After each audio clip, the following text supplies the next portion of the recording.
Sylvia and her son were out one day running errands. As they were on their way home, her son Matthew laughed and said, "Do you smell that?"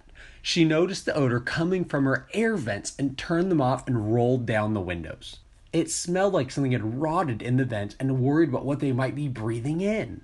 Sylvia headed to her local auto shop. The technician listened to the issue. He said, "Yes, it's not a great smell. A clogged air filter might start to develop an odor. It can be unpleasant, like rotten eggs or a burning smell."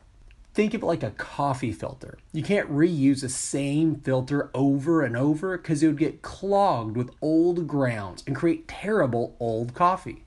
Your car actually has two air filters. The first one stops the lovely smells your engine produces from getting into your vehicle through your air vents. The second one stops dirt, leaves, and dust from getting into your engine. If clogged, your engine can barely breathe, which can cause low gas mileage, your engine running rough, or not at all.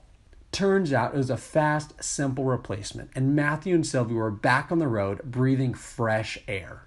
If you're having some of the same issues or have any questions, give us a call and talk to one of our friendly auto repair experts today.